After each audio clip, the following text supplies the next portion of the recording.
Dr. Monica, consultant anesthetist and intensivist at EVA Multi-Specialty Hospital, Gudivada. ఇవాళ మనం ఇంట్యుబేషన్స్ గురించి మాట్లాడుకుందాం. అసలు ఇంట్యుబేషన్ ప్రొసీజర్ ఏంటి అండ్ ఏ సినారియోస్లో ఇంట్యుబేషన్ అనేది చేస్తాము దాని గురించి మాట్లాడుకుందాం. సో ఇంట్యుబేషన్ అంటే మనం ఒక ట్యూబ్ని మనం డైరెక్ట్గా ఊపిరితిత్తుల్లోకి అంటే ట్రేకియాలోకి ఇన్సర్ట్ చేసినప్పుడు దాన్ని ఇంట్యుబేషన్ అంటాం అనమాట. ఇది ఎమర్జెన్సీ ప్రొసీజర్లో చేస్తాము, యాజ్ వెల్ as ఎలెక్టివ్ ప్రొసీజర్లో కూడా చేస్తాము. సో ఎలెక్టివ్ ప్రొసీజర్స్లో అంటే జనరల్ అనెస్థీసియా ఇచ్చినప్పుడు మనం ఎండోట్రేకియల్ ఇంట్యుబేషన్ చేసుకొని సర్కిల్ ప్రొసీజర్ అయిపోయిన తర్వాత మళ్ళీ పేషెంట్ని బయటికి తీసుకొచ్చేస్తాము.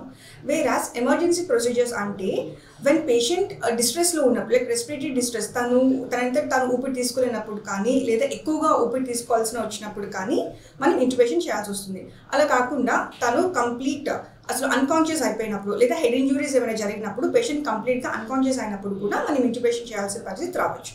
అది దాంతోపాటు పేషెంట్ తనంతట తాను తన ఏవిని ప్రొటెక్ట్ చేసుకోలేనప్పుడు కూడా మనం ఇంట్యుబేషన్ చేయాల్సి ఉంటుంది. సో దట్ మనం ఆస్పిరేషన్ అంటే లైక్ పొట్టలో ఉన్న కంటెంట్స్ ఊపిరితిత్తులోకి వెళ్లకుండా ఆస్పిరేషన్ని ప్రివెంట్ చేయడానికి కూడా మనం ఇంట్యుబేషన్ ప్రొసీజర్ని చేయాల్సి ఉంటుంది. ఇంట్యుబేషన్ చేసిన తర్వాత ఈ ఎండోట్రేకియల్ ట్యూబ్ని మనం వెంటిలేటర్కి కనెక్ట్ చేస్తాము. సో దట్ పేషెంట్ తీసుకోలేనప్పటికీ కూడా ఈ వెంటిలేటర్ అనేది బయట నుండి 100% ఆక్సిజన్ని పేషెంట్ లంగ్స్కి ప్రొవైడ్ చేస్తూ ఉంటుంది.